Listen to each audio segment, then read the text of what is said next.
Now here's a story, real life story, happened in the state of Utah. Maybe I shouldn't tell you the state. You blame it on the state or its people.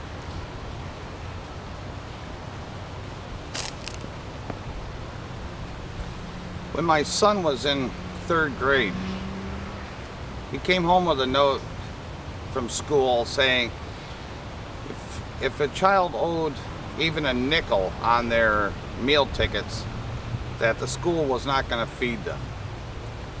Now this was an elementary school from kindergarten up, and they served 2 meals a day, breakfast and lunch. I read the note and I thought, what the heck? Well, you need to tell parents, right? So I asked my son, I said, do you owe any money? Are you behind in anything? And he said no. So I said, okay. And then a day or so goes by and he tells me that they made an announcement that if you owe any money, you're not going to get fed.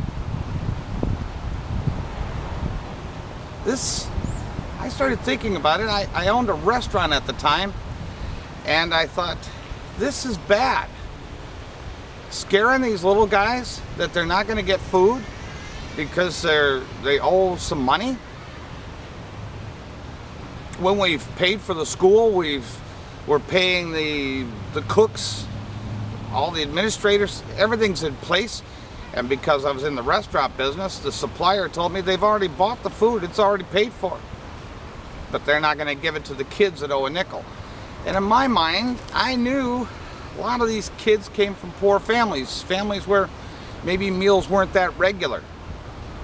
Having a restaurant, I fed a lot of these kids. It made me mad. So I went down to the school and I went into my son's class and asked the teacher for a minute, and she agreed. I told the kids, I said, don't worry about it. If you're hungry, go and eat. I will pay for the meals. And I went to the office and told them that I guaranteed all the meals for that class for the rest of the school year, which was about a week, maybe a few more days than a week. I told the office that, and they were a little bit surprised, but they didn't object or say anything. I went back to work, and I got madder yet. Maybe I got too mad, but I went back down to the school and told them I would guarantee the entire school for the rest of the year, which was, like I said, a week or maybe a couple more days. I said, we've promised these kids we're going to feed them, and we're going to feed them. The meals, I think, were about $1.35, if I remember correctly. There was 750 students, 2 meals a day. So if it was a week, that would be 7,500 meals at $1.35. I then got a little worried about how big my mouth was, spouting off that I'll guarantee it. Well, anyway, the end of the school year came and I went down to settle up, and the bill came to $29. And I looked at him, I go, 29 bucks?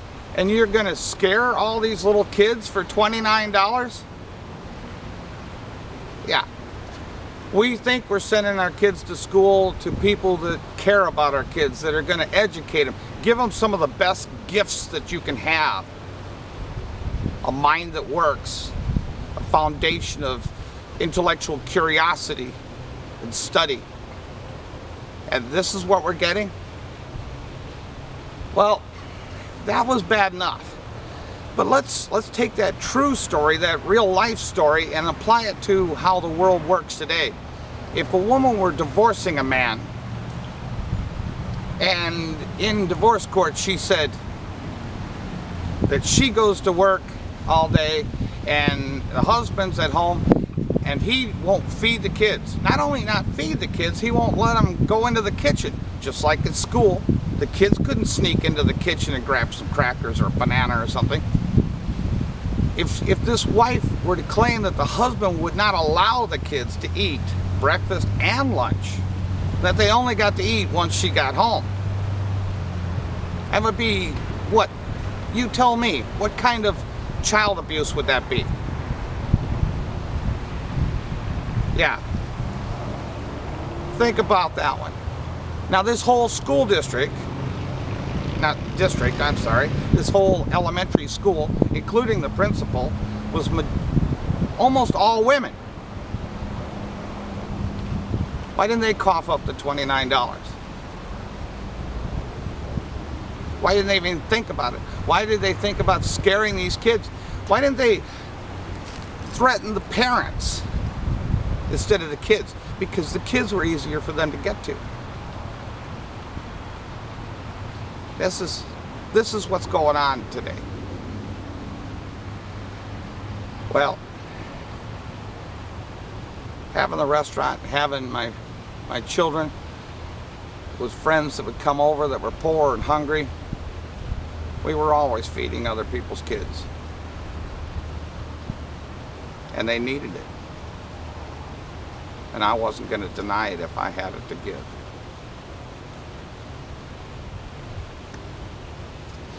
It's called a social anger. And that social anger that I had is considered a good type of anger. But it's also a cognitive dissonance, because I had believed in these teachers, because some teachers in my life have been the most powerful, positive influences I've ever had. But I have cognitive dissonance when I'm thinking about schools, when I'm thinking about teachers. Now there's more to the stories, and we can talk about that later. Why don't you send me a comment? Ask me a question. Tell me a story about what you've seen going on in schools. The level of care that you've seen. The quality of the people. Thank you. I love you, MacGyver.